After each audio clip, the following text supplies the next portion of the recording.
Now, joining me from Hong Kong is Jin Dongyan, Clara and Lawrence Falk Professor in Precision Medicine from School of Biomedical Sciences at the University of Hong Kong.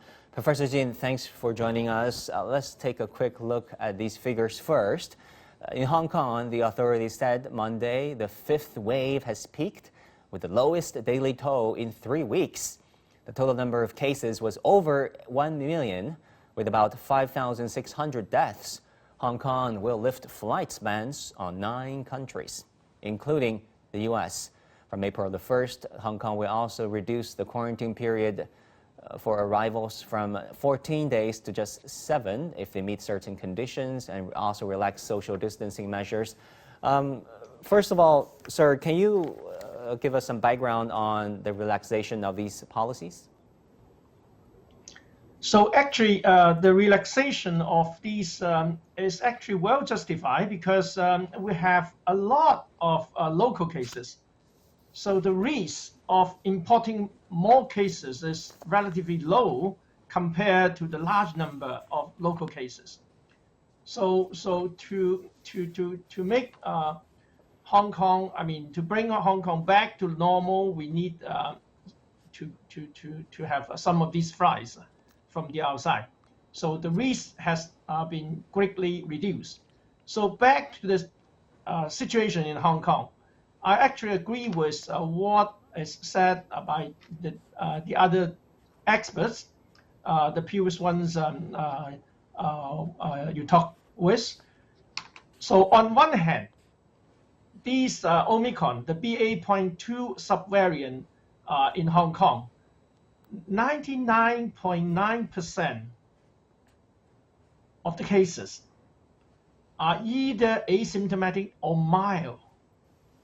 And most of these are breakthrough infections, meaning that they're even milder because the vaccine actually do work.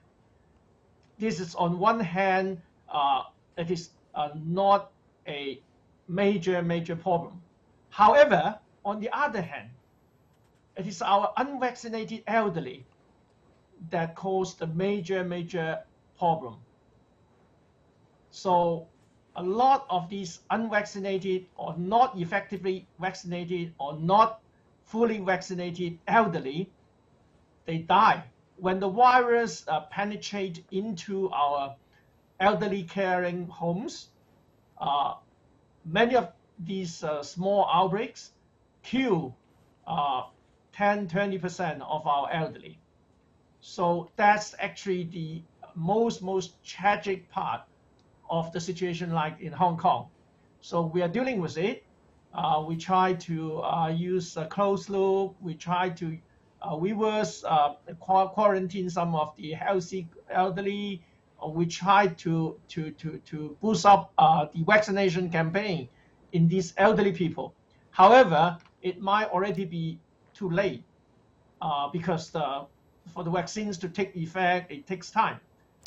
Yeah, Professor Jin, looking at the figures, how confident are you that there will not be another outbreak? Has this fifth wave really peaked in Hong Kong?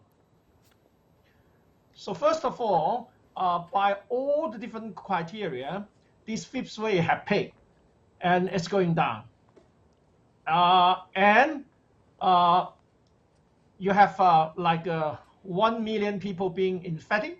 However, there are many more who have also been infected, but either unnoticed or unreported because they don't want to be reported. So some estimate that there might already be 5 million people being infected. A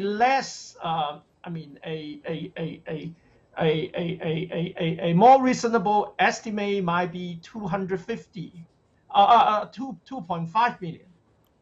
So at least 1 in 5 might already been infected. That's on one hand. On the other hand, millions of people have already been vaccinated with 3 injections of either the BioNTech vaccine or the Sinovac vaccine, about 2 million. They are vaccinated with the highly effective BioNTech vaccine. So these people, even in this fifth wave, they are not infected. And they might not be infected, at least in the near future.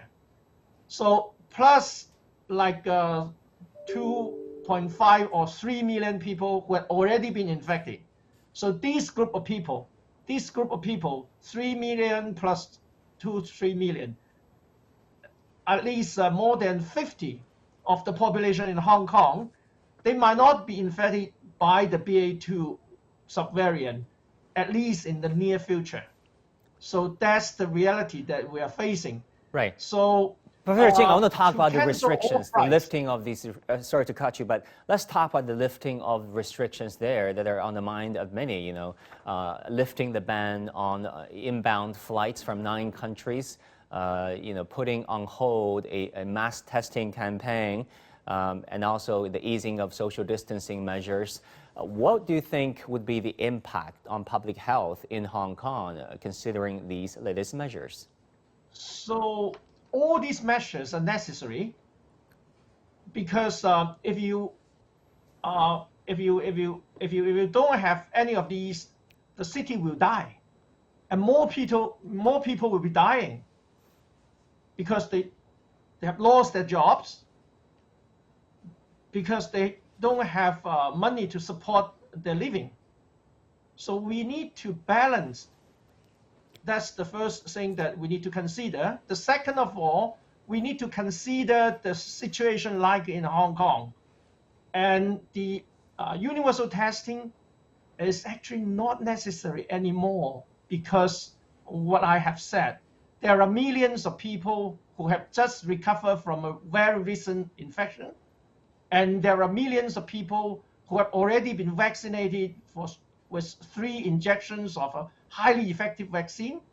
Even those who are vaccinated with Sinovac, they also have some protection because Sinovac is an effective vaccine, also maybe less effective than some of the mRNA vaccine. But it is actually true that a large population in Hong Kong, they might not be infected anymore. So no matter you have these releasing of the incoming flights, you are releasing the social distancing measures, or you have some of these suspension of the universal testing. So actually putting all our resources into universal testing is completely wrong. It's against science. It's against anything. Yeah, Professor Jin, let's talk about science because many people are wondering when can free travel or relatively free travel between Hong Kong and the Chinese mainland be resumed. The Tongguan, right? Traveling between the 2 regions with less restrictions because of COVID. When do you foresee that possibility? It's actually very difficult, and you need both sides to come to an agreement and to keep both sides safe. So as you know that actually we have more than 100 days of COVID-free. And in the past about 10 months, we have very, very few cases, almost 0. But still, the border was not open to Hong Kong. So it is actually not just the cases. So when we have such a major outbreak, a major 5th wave, it is just impossible that the other side will open the border to Hong Kong. However, if we keep the border closed to the other countries, to the outside world, then Hong Kong will just die. All right, that is a true dilemma there. Professor Jin, that's all the time we have. Thank you so much for coming to our show, and thanks for your expertise. We appreciate that. And that will do it for this edition of The Hub on CGTN. I'm Wang Guan in Beijing. Our news coverage continues on CGTN. Bye and take care.